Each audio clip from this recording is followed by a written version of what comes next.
Crimson Desert is being talked about like it's the next genre defining RPG. Massive scale, living world, next gen combat, and systems that sound almost too ambitious. The developers say this game is big, but we've heard that before. Is Crimson Desert about to raise the bar for open world games? Or is this just another case of expectations getting out of control? Because what they just revealed has people excited and a little nervous. Here's where expectations start getting dangerous. The developers aren't just talking about a big map, they're promising large scale battles, deep system, dynamic encounters, in a world that reacts to how you play. That's a lot to get right in one game. We've seen studios chase scale before it collapsed underneath them. So the real question isn't whether Crimson Desert sounds incredible. Ambition this big is a strength or a red flag before disaster happens. Drop in the comments right now. Are these devs talking making you more confident? Or are you getting flashback to games that promised everything and delivered on very little? Type confident or nervous in the comments down below. So, excuse me. I'm going to go ahead and reiterate this is my number one most hyped, most anxious game of the year. But with the recent news coming out that the devs came out and saying that the game's map will be twice the size of Skyrim and bigger than Red Dead Redemption 2's map, it brings a certain type of concern because the public eye is very, very getting fatigued of the open world, getting a little bit old. Everyone thinks bigger, more scale, bigger, and you either have a whole lot of something to do nothing, a la Assassin's Creed's recent games, or you have such a large scale map, is beautiful, it's breathtaking, it's graphically impressive, but then there's nothing to do in it. It's just, I will admit, they're saying all the right things. They're saying the buzzwords. They're reeling you in like that used car salesman does with promises, sales, discounts, etc. But I have constantly wondered, will this game live up to its hype? It is getting to a point where this seems too good to be true and too ambitious. I can understand if this was what they originally planned it to be, another MMO a la Black Desert Online. Okay, that's common for a game of this scale to have and do all this. But my concern now is, will the weight of this game hold under all these things you can do? There's an upper world, there's a huge expansive world, you can ride dragons, you can do all this. Now what they said was, the dynamic encounters, and there's actually things to do, hunting, a bounty system, etc. All right, this sounds wonderful, but you know what this brings me back to? This brings me back to the launch of Cyberpunk 2077. So much ambition, and as far as I know, everything we have seen for and from the game is, I'm pretty sure, is a high-end PC playing and running this game, and they're just using either Xbox or PlayStation controllers when they play it. Am I still hyped? Absolutely. And I will still reiterate again, Infamous believes this will be the next step up, the next bar that gets raised for this type of gaming, as The Witcher 3 did. But with this recent news coming out, we are so close. We're so close to the release of this game, and there's still no, and I hate to say this, there's no IGN coverage or previews or nothing going out. That probably will come later as we get even more closer, but it just brings a certain type of worrisome. Are they reaching too high for the stars, getting too close to the sun, as that old saying goes? That is my take and speculation. Trace, how do you see of this news? I do. I do. This game is supposed to come out in March, correct? Yes, it was So not delayed like the other ones. yeah. So I feel like at this point, as a day of recording, it's January 18th. Like this game, 60-ish days. At this point, people shouldn't be talking. They should be showing. So Mm-hmm. why are the devs going out of their way to still advertise and make lip service? Just show us. Show us the game. Show us the scale in the game. Show us the footage of the game while in engine. Whatever you want to call it. I think it's a little, I don't know. I'm getting Bitch, I'm getting nervous. I'm getting a little nervous.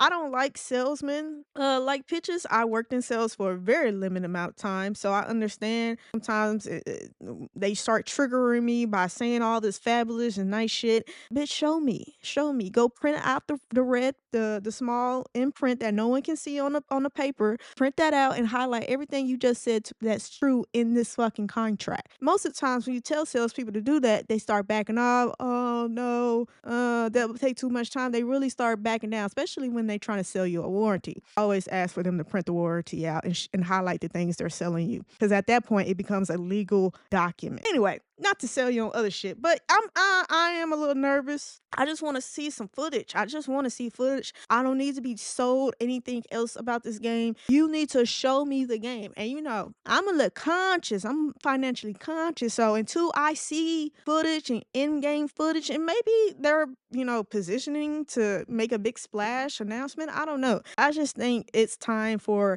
do less talking, more actual movement of showing the game. And I just don't understand why devs are still talking. Like, I mean, that's what's the Game Awards for, all that. It's 2026 now. We're almost to February. The game is about to be in that 30 to 45 day window. I haven't seen enough from this game yet, so I'm a little concerned. Yeah, to say the least. Bitch, I'm scared. I don't know. Listen, these games come out, they roll out is different. Maybe they're kind of like Rockstar and GTA. They're working up to the final hour, to the ninth hour. So maybe stuff just ain't ready yet and they're still scrambling. Or we might get a delay at the end of the day. So we'll just have to wait and see, I guess. Yeah, that's understandable. I can get your take on that. I don't know the full history of Pearl Abyss. I know that Black Desert Online was a huge thing for them. And when they were working on this, it was an MMO. It had such a grand scale, a huge scope, as we can see, as I've seen through the gameplays and videos they have shown and let people show to the public. Hearing this news, this map size, the scale, and everything, it now puts into play, at least for me, viewers, let us know in the comments how you take this. But I know the discourse is people are getting tired of the open world fatigue. It's happening. You have people asking for more linear 10 to 20-hour experiences. Hey, play it, run through it, enjoy it, move along. But I will say Well, this before we move on. okay. I was going to say this. This can either elevate and, like I said, raise the bar, or this game will collapse in on itself and it will show everybody, hey, slow it down with the open world shit. You have a lot of companies now, instead of doing open worlds, they're doing open area games. Small little piece here, small piece here, story and dialogue here. So, but I am still hyped. I am still hyped for the game, but now I'm just anxious but waiting with bated breath. Yeah, so I just because you made a comment about fatigue and open world. I think it's more, and this is just my opinion. I think it's fatigue and bad open world. Because if you put The Witcher out right now, Witcher 3, and it wasn't The Witcher 3, it was called something else, I think mofos will flock to it because it's done well and it's done good. Now, we had, people assume open world to be this easy thing to create when it's actually harder than a linear game because you have to do all the Absolutely. possibilities, all these things. So making a good open world is very challenging. And then too, the live service shit that they've been trying to pull on open world. Like, so I think open world has been made into this generic ass feel of a game that which open world should have never been associated with. That's why I don't think people are fatigued with real, let me say real open world games who knew who they were identity wise from beginning to end, out of that bullshit of stacking padding time play like Assassin's Creed do and all this other bullshit. They are tired of these open world games that are incomplete, not future complete, and the whole feel of the game feels just fucking empty. Yeah, it might look pretty, but it feels empty. Anthem. It feels like a shell. That's what people Damn. fatigue is coming from. I don't think it's real open world games is the problem. I just think it's these little misfits, I would say, and that's the nicest way I can say, these little misfits running amok on what open world is and what you should expect and what is the standards for open world. But I can be completely wrong and let me know in the comments. But I just think good open world games will always be welcome and always be championed. And will hey, Witcher 3 was a great fucking game and one game in a year. I think there is always a place for good open world that's not tainted by bullshit with that evil intent that I always talk about. But you can let me know. No, maybe you do have both. Those things can be right and wrong at the same time. So maybe there are some people that are exhausted from the open world because it's just been getting the life sucked out of it as a genre, period. But let us know in the comments down below how you feel. Today, people, today isn't just another server shutdown. Today is a viewing. Anthem is officially dead, people. Servers shut down. No revival, no second chance. And instead of rage, what we are seeing is something rare. Players logging in one last time, standing together, flying one final mission just to say goodbye. Anthem didn't become what it was promised to be, but for a lot of people, it still mattered. And that makes today hit a little differently. All right. Kind of laugh at how dramatic that was. All right. And this is where the conversation shifts from failure to memory. Because for all the missed potential and broken promises, Anthem still gave people moments. That first time you flew, the first stronghold you cleared, friends you grouped up with just because the game felt different. Most games don't even get a goodbye, but Anthem did. So let's do it. Let's do this right. Drop a comment with your favorite Anthem memory, a mission, a screenshot, a squad moment, or just say where you were the first time you logged in. Let's make this comment section a real send-off for the coulda, woulda, shoulda been Anthem. Sure. And that concludes today's viewing of Anthem getting buried. All right, so enough with all that shit. Anthem. Anthem servers have officially been cut the fuck off, people. You cannot sign in, and even some people reported even before the official end date, you couldn't even log into the EA account, which they force you to log into before you play. People were saying, hey, I can't even get into that, so I can't even play Anthem one last time. There was a whole kerfuffle on Twitter that I saw. Yeah, so, and I gotta say, this was a thing, 2019 to now, so about 7 years of servers. I was really shocked that it's been 7 years since this embarrassment from EA. But yeah, listen, I'll let my cousin, get into his little details. How do you feel about our viewing and our last hurrah and our last kudos to the game that is known as Anthem? Step to the podium. Well, I'm here to talk to the congregation known as the consumers. This game shouldn't have existed, plain and simple. But I won't get into all that. Game was made by people that didn't know what the fuck they were doing. This was not their wheelhouse. This was not their bread and butter. This has nothing to do with their pedigree. They were told by their employer, hey, make us some live action shit so we can get in on this. And they did the best they could. And it showed because it wasn't much of shit. To answer my cousin's question, where was I 7 years ago when this shit came out? Not playing this. Because I believe then and I believe now. I don't support this live service bullshit. Yes, but yes. I will say this. Before it was cut off, because I'm sure somebody in the comments, well, how can you talk on it? You didn't play it. I did play it. I bought it. As we all know, infamous buy shit on sale. Yes, I did. I bought it on sale for $.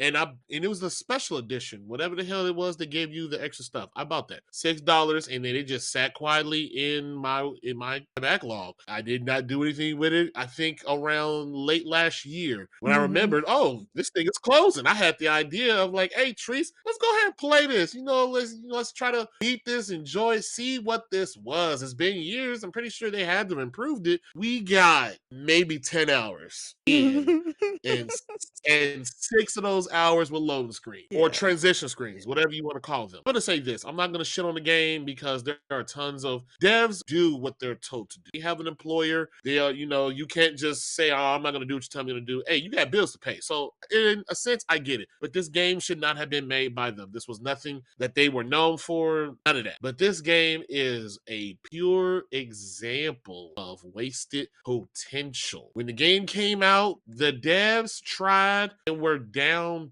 to revamp the game. We always talk about, oh, a comeback a la No Man's Sky, how Yeah. they turned the game around, etc. That's fine and cool, but we're getting a little bit too comfortable with letting that shit happen. Get it right the first time. You need a year and 10 more extra dollars, okay, then just delay the game another year. But this is EA we're talking about. They'll sell their Mhm. grandma for 50 extra cents if it means they ain't got to pony up if out of their own pocket. But the potential in this game, I saw it from if you want to call it the Iron Man S simulator with the mechs and the fighting and the combat. Hey, that actually is the best part of the game, the flying and combat. But other than that, it was kind of just, what are we doing?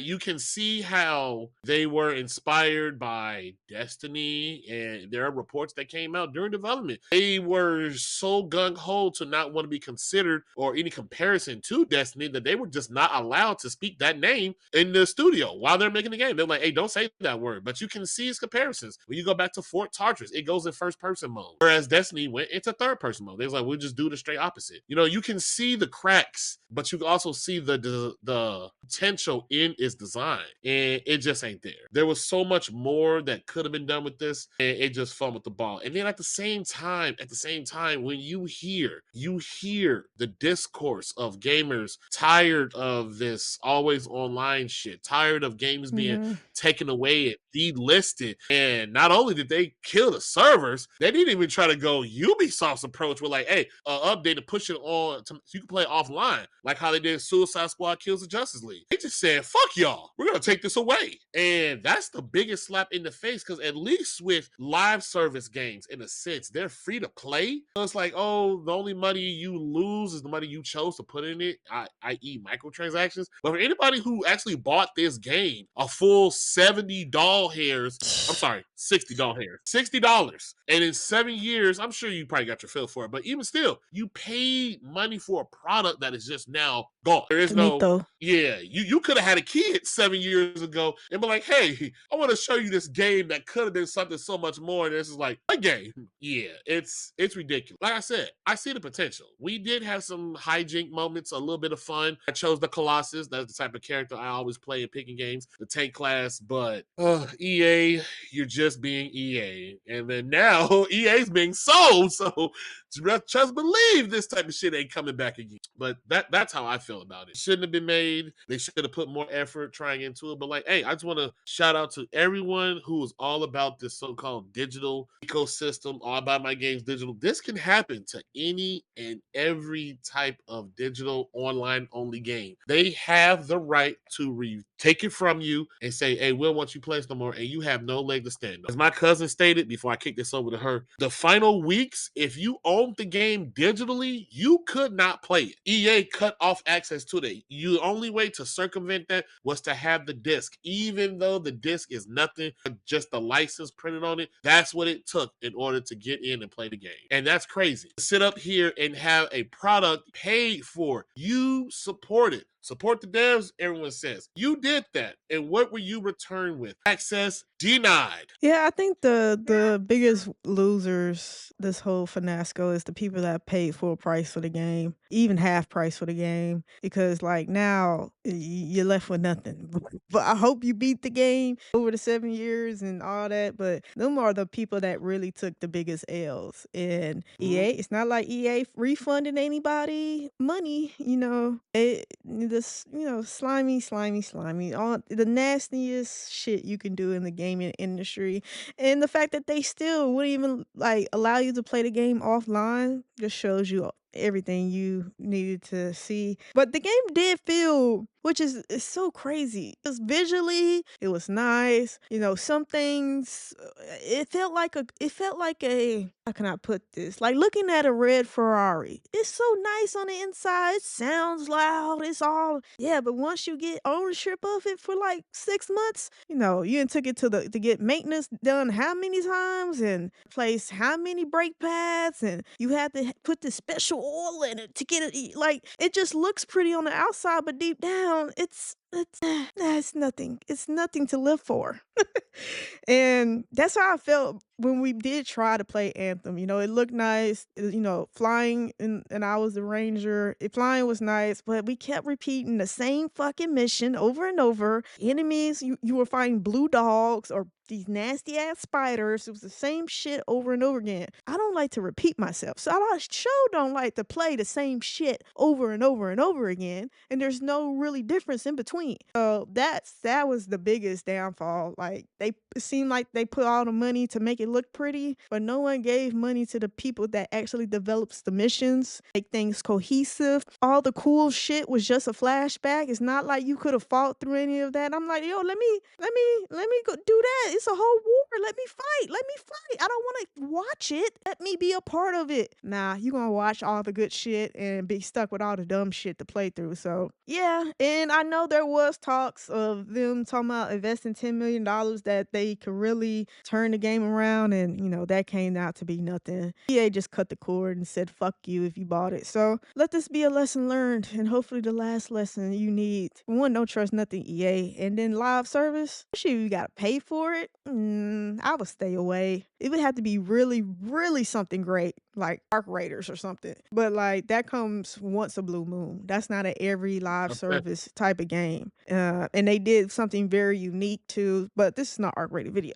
That this shoulda, woulda, coulda, and that's really unfortunate because the studio and all that. Yeah, Anthem could have been really game changing if they just EA cared enough. They just didn't. I don't know what they were paying them people for years to do. Somebody pockets was laced, and we didn't get a complete game out of it. But let us know how you feel in the comments below. Are you moved to emotion from this last viewing as we lay Anthem to rest, or are you saying, hey, good riddance?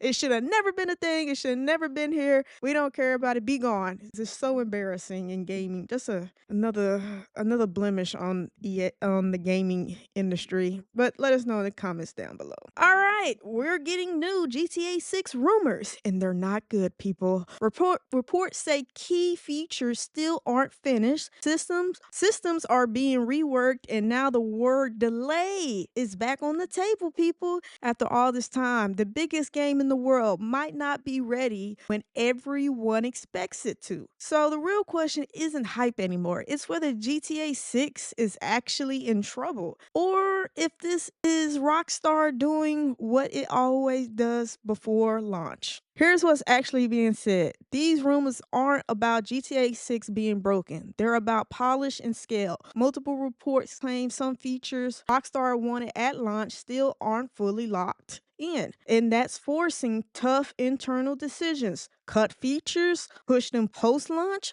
or delay the game again. Rockstar has delayed before to protect quality, so this isn't shocking, but with expectations this high, even small gaps feels massive. That's why the delay conversation is back, and why fans are split on whether waiting longer is the right call. Drop in the comments right now. Would you rather wait longer for GTA 6 to be complete, or take it on time with features added later? Let us know in the comments down below. So, majority of this wildfire rumors that is going on comes from an interview by I believe it's Forbes journalist Jason Schreier. He is Mm-hmm. the king journalist of gaming and breaking news and leaks and everything. He was on a podcast and recently talked about how he spoke to the devs at Rockstar Games, and a lot of them told him, excuse me, that the game is still not feature complete. It is not playable from A to Z in one complete package. They are still adding in content, reviewing, polishing, and one gave him a statement saying that they doubt, or it is highly speculative that they will meet the end of the year deadline. And Mm, that's a little concerning. That's a mm. little concerning. Now, me and my cousin had a discussion off camera that this is kind of just Rockstar's MO. Take on it was, what was the fucking point in the 25 release date if you sons of weren't nowhere near doing that. But we all know Rockstar, all hype, any hype is great hype. It does not matter whether it is good, bad. You're talking about the game. It means you're thinking about the game, which is going to lead you to what? Buy the said game. I've already gave my opinion on this. Hey, this game's going to come out when it comes out. I am done with the hype train, everything, but still, that's a little baffling to me. Before anyone in the comments, please, I want you to hold your restraint. It has not been 13 years of making this game. I want you to reel that in. This game was started after Red Dead Redemption 2 came out in 2018. It was not up until the likes of 2019 to 2020 when it really started getting into full production. So please, calm all that down. Get your pitchforks and your torches. I will say this. This is a two-parter. Rockstar, in my opinion, are the kings of their craft. You can say what you want about San Andreas and the hot coffee mod. That was a PC thing. And to their belief, when they scrapped it, yeah, it was in the game, but they had it locked. You were not supposed to see that. The majority of Rockstar games come out, they are golden. You can say, oh, but all their games sell. Even the table tennis, for fuck's sake. They know what they're doing. From San Andreas to GTA 4, they went with the realistic approach, and I'm not going to rehash all this because we talked about it before. And you had naysayers who didn't feel like, hey, this ain't what I'm used to. I kind of feel some type of way, but guess what? They still bought that game. They still bought it. And then they bought the next. We all will buy this next game. But another delay, I mean, like, damn. Is this what Rockstar is going to be known for? Just GTA and Red Dead? Because a little fun fact, Red Dead 2 was in such a tumultuous state. Every Rockstar studio had to get hands on in order to get across the finish line and make sure it was the masterpiece you see today. And GTA 6 is the same. Every Rockstar studio is putting hands on this to get this out of the door. It is essential for them to carry on into however many years they keep doing this. If it gets delayed, it gets delayed. Not to quote the dude from Rocky, the Russian guy. But I want to add this second piece. Amongst those rumors that was going out were features of the game that was coming out. And at least 3 sources I looked at said this was supposed to be confirmed. We already know about the dual protagonists. The expanded world was one thing they touched on. So a lot of people may remember Vice City. It was just those kind of 2 little island-esque that represented Miami. There's been leaks and maps that go out to show there's so much more larger to that has not been shown. There's supposed to be a huge, bigger mainland, islands, and even small little places for you to venture off to. It is supposed to be their largest map. I don't know if this is true, but I'm going by what's been reported and what's in the ethos. Over 700 enterable buildings is supposed to be at your disposal for you to have fun and play with. And I want to keep in mind too, this is just the single player. This has nothing to do with GT Online. We will talk about that once we get that bridge. There's supposed to be the deep immersion, what my cousin stated she missed from GTA San Andreas. There's supposed to be weight gain and weight loss again. Car trunk storage, limited weapon carry on you. No longer are you this one-man army with all these weapons and guns that are on you. It's supposed to be a more realistic approach where you can only maybe have 2 to 3 guns on you and the rest of your weaponry is stored in the trunk. I don't know how I feel about that. What the fuck? Fuck out of here. but When Papa Your like, trunk really means something now. yeah, Yeah. it's supposed to have more contextual NPC integration and Oh, fucking interaction, a la God. greet and See? antagonize, This is why they just can't like they finish the did with fucking game. All this yeah, bullshit. just like they did with Red Dead 2, how you can pull, I think it was the left trigger, and you can either greet, antagonize, say whatever to them. This is the big one. I mean, to some of you all may not see the significance in this, but old school GTA players will. The wanted system is being revamped, and the return of a 6-star wanted level Oh, is supposed to fuck. be You coming out. fucked. You fucked. Now, You the young fucked. kids, you all may not know about this, but I know for a fact. In our younger days, Vice City, San Andreas, you used to see, hey, how long could it take for you to get a 6-star and how long could you live outrunning the cops on a 6-star? In older games, the military came after you most of the time with a tank. And then in GTA 4, they kind of went away with that. They went to just a 5. I think the FBI AI came at you in some sense. Like I can't Mhm. remember. GTA 4 was almost 20 years ago. Damn, we get old. There's been high speculation on like what would happen in a modern day realistic esque 6-star 111 GTA. People are speculating. Oh, nuke will get fired. The CIA will show up. That attack helicopter, I think it's Apache or whatever it is, that can shoot the rockets but also fly. There's speculation going on a while. But the return of 6-star is another one with similarities to Red Dead 2's deep mechanics. So that probably means slow movement, checking your pockets, digging into your wallet, putting the key Ugh. into ignition. God forbid they put gas in the damn game. And it's supposed to be a more structured narrative, rumored to have 5 chapters into it for you to from start to finish to play through the game. That's a lot. There's a lot going on right now with GTA, from leaks, the rumors, and everything. Some of this, it's exciting and great news to hear. Some of this shit is like, hey, what the fuck are you all doing? Is this a life sim or a video game? I'll give my cousin credit. Hey, this is why these games take so long. Why are you needing all this shit? But, Rockstar says, hey, GTA 5 didn't sell over 200 million copies just for no damn reason. That's where we sit currently with what's going on, what's all happening. And I'm going to give it off to my co-host, Treese. Yeah, you said a lot. I do want to point out first, you said that Rockstar has now only become a Grand Theft Auto and Red Dead developer, and that really hurts me to hear because it is facts. This is all we know them for now is a GTA game that comes out maybe 10 to 13 years, and yeah, they'll sprinkle some Red Dead in there, and that's really unfortunate because the studio used to do so much more with even less resources. I mean, it's just unfortunate. I don't like the fact that Rockstar, it's like they got all their eggs in the basket, and I know it's a cash cow basket. GTA sells out bonkers. I mean, a little bit is because like mofo, I ain't upgraded the system, so yeah, I ain't rebought it again because for the newest system, and yeah, GTA 5 wasn't the best GTA ever. It was actually quite daunting that it reached those sales because it's really not the best story. It wasn't the best payoff. GTA 6, how do I feel about all this nonsense in the air? If you don't know, Red Dead, when it was before it released, it did get some delays, but this was reported to be a thing in Red Dead. None of the features was complete a month out before release. This is a common thing that Rockstar do. And I also want to point out they're probably dealing with a lot of other shit outside just the development of this game because they chose to fire those people who wanted to unionize. And those people didn't go away. They are in court now for that shit. So now they're dealing with that shit too, on top of trying to get everybody in one motion to finish this game. So yeah, they have kind of fucked themselves per se because you chose to fire, and these people I think was reported to be working on the development of GTA 6. So just think about the turnover they're dealing with and the people that had to replace those people that fired that's probably not as good. It takes them a while to get caught up and known. So they're dealing with a tornado of shit at the same time. I think keeping the release date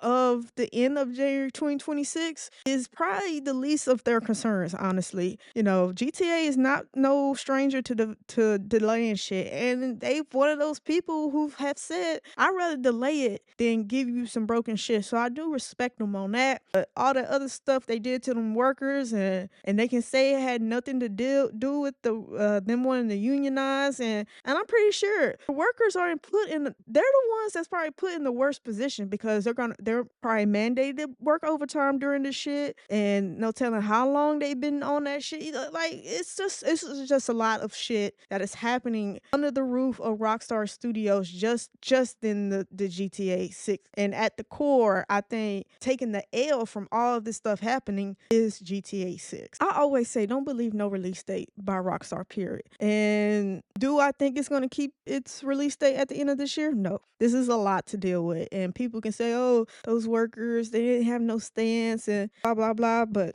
I'm telling you, once you gotta start shifting focus over to other shit than your main goal, like you can't multitask. Everybody can say they're good at multitasking. Something's going to bend. And another thing too, probably is why they would love to keep the release date at the end of this year. It costs Rockstar. I read, I think it could be it could be the total fluff of a number, but they're saying it costs Rockstar 30 to 60 million every time for every month that this game is delayed. Why? Because they put all their eggs in one fucking basket. Grand Theft Auto in one little Red Dead game. That listen, once you put that much pressure on the success of one fucking video game, yeah, you kind of fuck yourself. And no telling what GTA 5 online is doing in numbers. Maybe people are slowing up. They're not buying as many shark cars because they know a new game is coming. So they kind of already pulled they financial investment into the online because they're waiting for the next best thing. So that was speculation. I don't know if that's to be true. That's just something I read and I thought, oh, that kind of makes sense. Yeah. For all that to say, I mean, it's gonna come when it's come. I'm kind of on my cousin. I'm getting off the roller coaster. When the game comes, it comes. I'm not really going out of my way to like, oh, the latest GTA 6. What's happening? Is it gonna make the due date? No, I'm off the ride now. I could care less. Rockstar, just get your shit together. I told these people not to delve in this realistic shit. So from the sounds of it, you gotta pop trunks and shit. I don't know. All of that is speculative until the game comes out. So I'm just gonna have my expectations low, my hopes high for GTA 6. But let us know what you think about all the latest rumors, all this nonsense that's going around, and with another delay being rumored or on the table for Rockstar. Let us know in the comments down below. Get your shit together, Rockstar. Palworld just announced a collectible card game, and the timing feels, I don't know, intentional? This isn't just merch, it's an expansion into the same territory Nintendo has dominated for decades. So the question everyone is asking is simple. Is this just a smart business move or a very deliberate short across Nintendo's wait, I said that wrong. So the question everyone's asking is simple. Is this just a smart business move or a very deliberate shot across Nintendo's bow? Because when you already sit in legal gray areas, every move like this sends a message, and this one is loud. To be clear, this isn't about Palworld copyrighting a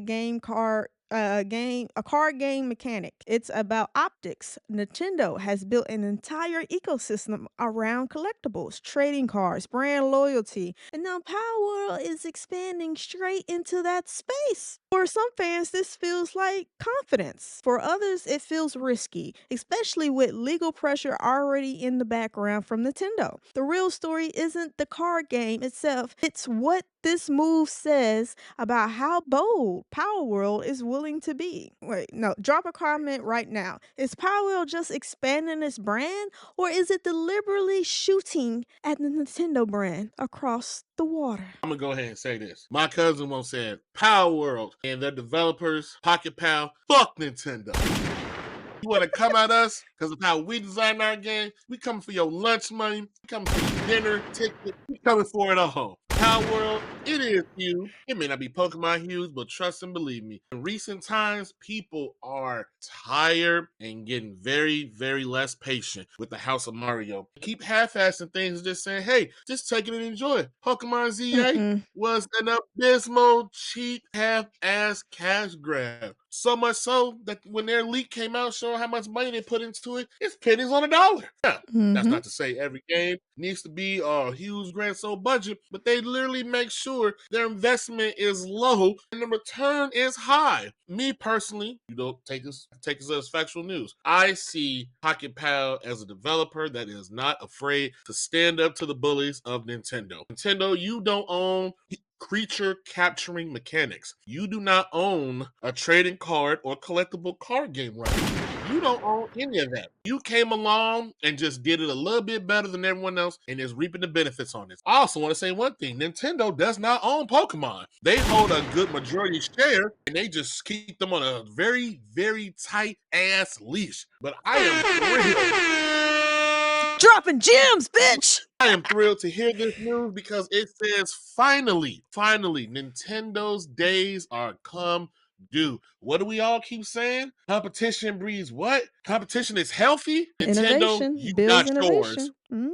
and I look forward to everything that come out of Pocket Pair. Not just Palworld, the second game they have coming, and now this. Hey, keep going. Keep showing them up, because all you're doing is showing people, hey, why do I need to play that when I can play this? Because For right now, less. Palworld is everywhere but on the Nintendo platform. So fuck They them. so fucking And petty. again, congratulations, Pocket Pal. Keep it. Oh my god, That's all I got. they so fucking petty. But yes, yes, yes. Congratulations, Power. Yeah, this deserves a moment, not just because they have won a lot of legal fight from Nintendo lawyers definitely took some L's in court with the whole Power World standing up for themselves, saying, "Hey, you do not own a monster capturing and from a ball and all. You cannot own that. That no fucking way." And they have the test and told in court how many other games has had this mechanic for the entire time. And just because we're small doesn't give Nintendo the right to then try to stifle our creativity. So, because why didn't you sue X, Y, and Z? Oh, because they had some money and you knew they can fight back. You just thought we was gonna be a little studio that said, okay, go ahead, take our money, Nintendo. Fuck you. Fuck you. And it was at this point It was at this moment that he knew he fucked up. Nintendo lawyers wasn't ready for the fight. They wasn't ready for the fight, and they had to take a L, bitch. And not only has Power doubled down, they have tripled down, quadrupled down. Now they going into merch. And listen, if you don't know, because maybe you're not in the Pokemon card or Yu-Gi-Oh card space, and that's perfectly okay. But let me just say, the Yu-Gi-Oh and Pokemon generate a lot of fucking money off their cards, card game, whatever. And people don't even play it. They just collect the cards because it look pretty. And this has the potential to really bring in great revenue for Power World. Honestly, I can honestly see it, especially if they go to a good card maker who makes the illustrations chef's kiss. I mean, that was the thing with One Piece. And I know this is not a card game topic, but that was the thing with One Piece. When it first hit the market, it was so limited. Some of them booster boxes was going for $1,000 just because you couldn't get your hands on it. They wasn't at your local Walmart or card game. They would sell out instantly, which drove up the resale price. I'm not saying that's how Power is going to be, because we have seen the correction from One Piece. You can now buy some of the cards in Walmart. They're on the shelves. So the resale value for a lot of cards have come down, because some of them was just outrageous. Outrageous. They were more expensive than top tier Pokemon cards, which it was just insane. Don't get me wrong. I think One Piece, correct me if I'm wrong in the comments, I think One Piece and even Dragon Ball Z is created by, who are those people? Bandai? Bandai? I don't know. It's somebody who is known in the industry to make really beautiful cards. And if they get the illustration correct and it makes it, and you get that limited, it's only limited feeling, like only so many in the market, well, this shit is gonna sell like hotcakes and could be the next big thing that, since One Piece has kind of self-corrected, this could be the big kid on the block that is gonna be hard to find. But I think this is great. I think it makes sense. Like, not only, you do got the little cute monsters and all that. At the end of the day, Pokemon are monsters, if you didn't know. But then the merchandising is really where people forget that kind of sometimes bring in more money than the actual video game. So when you can, if they nail on the merchandise, oh baby, not only could, I'm not saying they're gonna like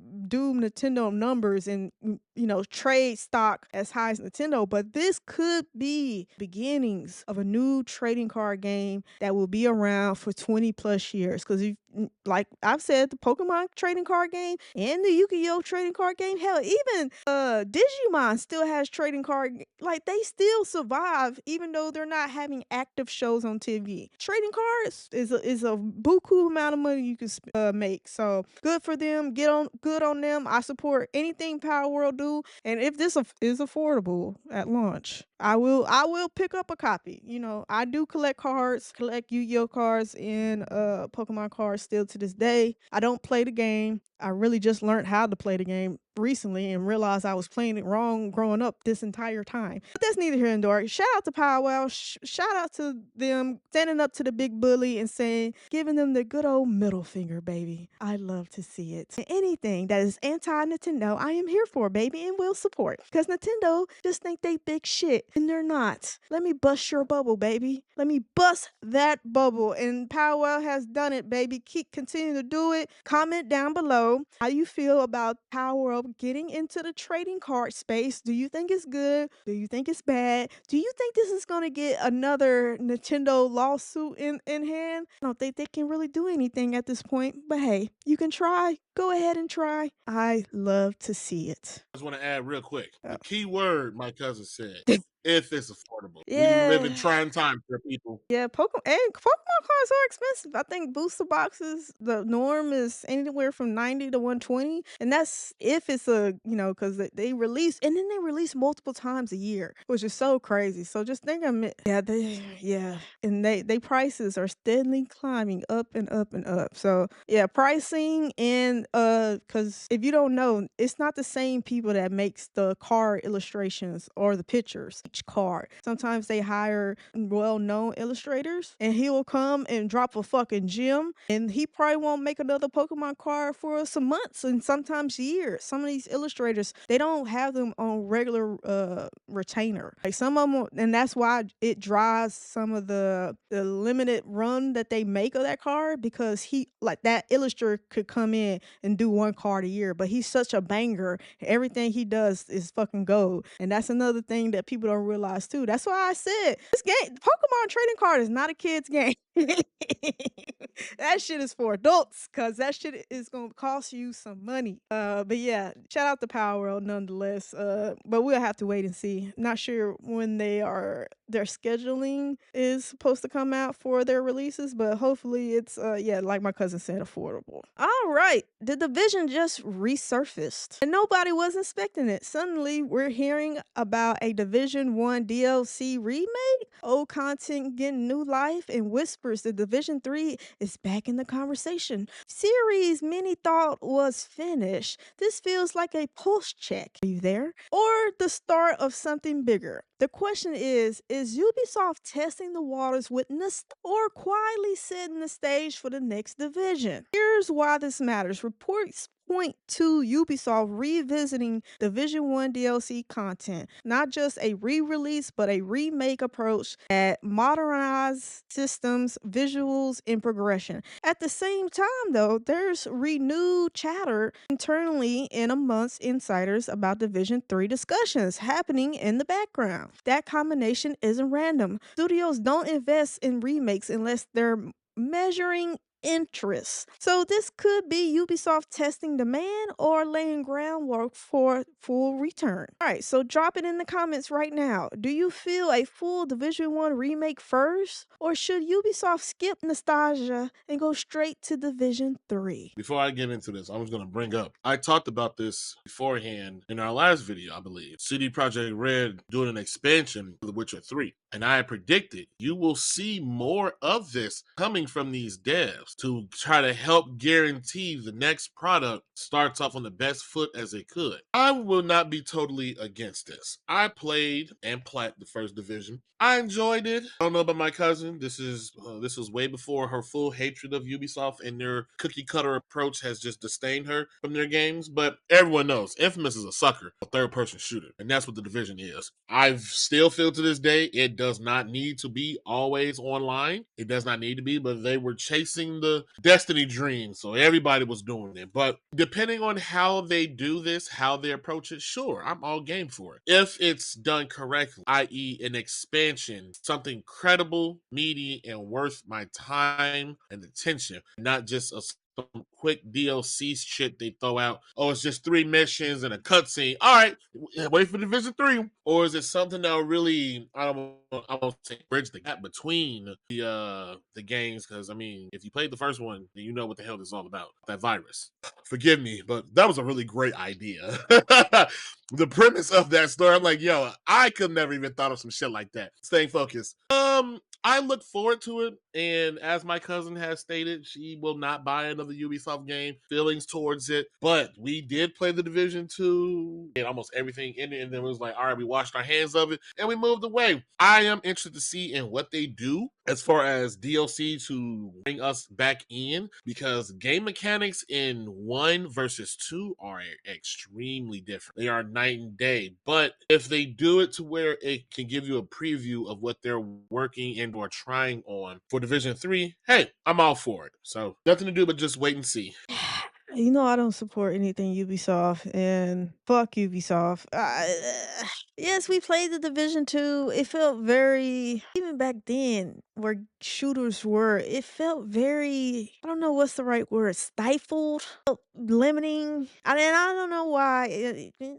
I don't know. It wasn't even at that time. I don't think. I don't know. I can't remember how well respected the Division 2 was as far as consumers wise. I can't remember. I mean, it is third person, so that has that going for it. But I think the biggest question is, would anybody give a damn? And only the commenters can really tell me yes or no, because how I feel, I don't think nobody would care about this. Like, it's a little too late. Like, when did 2 came out? How long ago? When they're just now rumblings of them being in development of 3. I don't know. I don't know how Ubisoft, which we didn't report this, but I do remember it being a thing where they fired so many people because they could not keep up with salary while they're in the middle of all these fucking remakes. Like, they are really testing how much longer they have to survive. And I don't know if you're in that situation as a studio, are you going to invest in a Division 3? Because was Division 2 even big enough? I don't know. I don't know. Cause at this point, So I I just can oh yeah, you go ahead. Cause I don't know. I was gonna say I can answer that. So it was some maybe I'll say a couple years ago that Ubisoft had came out and said something about the Division 3, that Yeah. they were cutting content, they were dumping content for Division 2. You know, did the game, they did updates, they did DLC. The season was gonna stop. They were moving on. It was the player base that had said, no, you're not done. That's not what you sold us, bitch. Wait, hold on, hold It's on, hold like, on, hold on, hold It on. was no, at this you're not moment that he done. knew he fucked up. Where you Yeah, think you going, the player bitch? base had told them, no, you're not done. We're not done, and we want to keep playing this. It was a Oh shit. huge like wake up call, to the point that they did continue the seasons. Oh, They okay. kept pushing, and they even did do another. I don't want to say expansion. They did another DLC. It was Welcome to Brooklyn. It came out, I Hmm. think, last year, earlier, something like that. It wasn't Oh, a so it huge grand still opening. has a player base. Okay, see, I didn't know that. It still has a player base. That's why I was like, yo, hold on, let me interject you real quick, because there are still people religiously still playing it. I Oh, know a few people on my friends list okay. who still run the raids and etc. So yeah, there Oh, are people okay. still playing this Okay, game. so it has a pulse. Good for them. Good for them. Yeah. Go But ahead and continue. I'm just like, is that enough for them to bet everything they take on right now? They're betting that it's going to give them a little bit more time, a little bit more time. That's why, the remakes of the Assassin's Creed Black Flag is running rapid. They haven't confirmed that, and there's some other remakes that they're in the middle of. Like, I'm just like, they already are laying off because they can't afford people's salary and keep the lights on. I don't know Division 3 is a big enough deal or could generate a big enough number for them to say, hey, we're full in. Maybe they got a little small team building the parameters of a game. I just don't know, because I know Ubisoft is struggling. They just did a massive layoff because they can't, like I said, they can't afford people's salary. Like, so everything that they have in development right now has to hit. That's why we're just now getting that Black Flag, because they realize, bitch, the next little Assassin's Creed game has to hit. So I just don't know if they can be run that thin because of the remakes and then Division 3. I just don't know. I don't know. And you can say, oh, you gotta have an opinion, but I just don't know, because I feel like we're seeing the slow death of Ubisoft. And if I said this last time, if something goes wrong with Assassin's Creed Black Flag remake launch, That's it. I think Ubisoft would be fucking done. You won't get no Division 3. You won't get no nothing. I'm saying, I feel like everything they push out, I mean, maybe they can make it to the end of the year. Everything they push out, baby, it has to hit. It has to make the money just to keep the doors open. So I just don't know. I don't know if they could get to the Division 3 after they finish these remakes. I just don't know. Look, I think we're watching the slow death of Ubisoft, honestly. And even if they did make it, I'm still not buying it.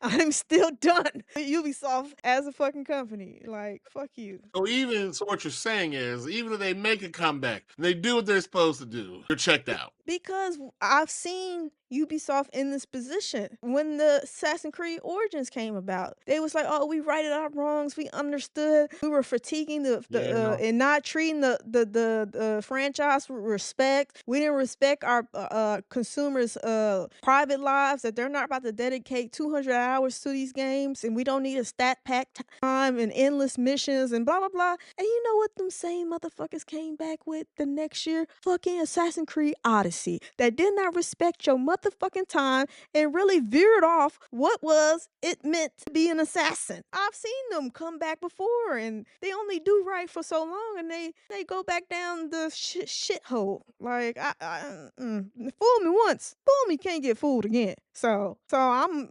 listen, I'm waiting to see.